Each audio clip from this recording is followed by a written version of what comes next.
opportunity here. Justin Reed and the rest of the boys with 16 interceptions. That's one of the top figures in the nation. 25 takeaways total, taking on Kenny Hill, and nothing to take away with what he's accomplished as the leader of this team, leading them to a Big 12 championship game and 10 victories this season. But he has been prone throughout his career to turn it over, to get a little sloppy with the football.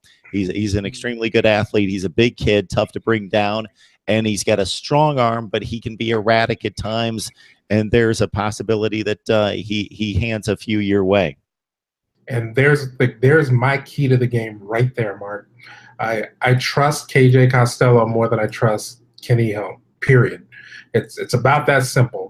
There's plenty of skill position talent on both sides of the ball. You could argue TCU has the slightly better defense. I would say that Stanford at this point probably has a slightly better offense, so it's kind of a strength-on-strength thing. It's going to come down to things like time of possession, which you can always count on Stanford to play for, and the turnover margin. And Stanford was one of the very best in the Pac-12 on that latter stat, and I expect them to turn over TCU at least a couple of times, gain a couple of extra possessions, and I think that's going to be the difference. I think this is a one possession game either way, just as you said. Field goal one way or the other is likely how it's going to go down. But I trust Costello at this point better than I trust Hill, despite Hill's extreme advantage and experience over KJ Costello. Yeah, Kenny Hill at 67% completion percentage, 21 touchdowns and 6 interceptions. So if anyone out there is trying to jump on the narrative we just threw out there, you're not going to see it necessarily in the stats. He's done a nice job for the most part taking care of the football. And actually, while it was a 17-14 game against Oklahoma in the Big 12 championship game, made a couple exceptional plays, both with his arm and with his legs, to keep it close. And then Oklahoma separated from TCU in the second half. I point to the Iowa State game. I saw that game late. It was a road loss, and Kenny Hill made 2 crucial mistakes.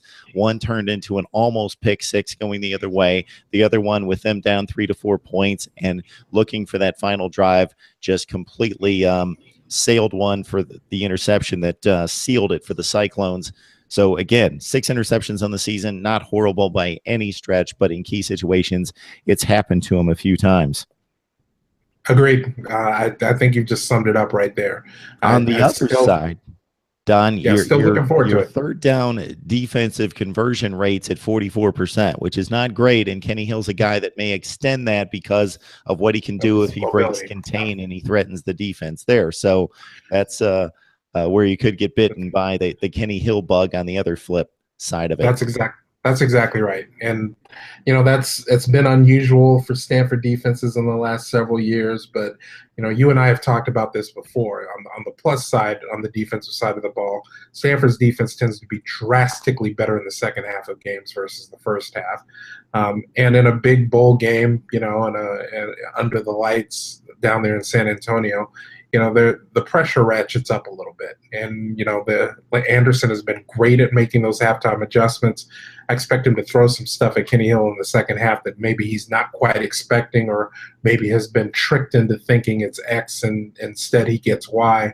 I wouldn't be shocked to see them be able to turn him over in a couple of critical positions late in that game. Now, we don't expect either team to run away from the other, but we'll keep in mind that if it happens to TCU, Gary Patterson probably won't be sweating, although Gary Patterson sweats all the time because he's just that high energy. But just 2 years ago, of course, taking on a team from the Pac-12 in Oregon, TCU trailed at 31-0 and came back for a historic comeback win in the Alamo Bowl, down by 31 at the break or into the third quarter in that one. But I don't think this is going to be one of those type games, but TCU and Stanford should be mighty intriguing at the Alamo Bowl on December 27th. Don, we appreciate you breaking things down. Don King from Last Word on College Football. Got to join him and the rest of the staff there that do such a tremendous job for me jumping on here and providing insight and information on particular teams and conferences. So, Don, we will let you move on with the rest of your busy night. Appreciate you stopping by. Thanks a lot, Mark. Always fun.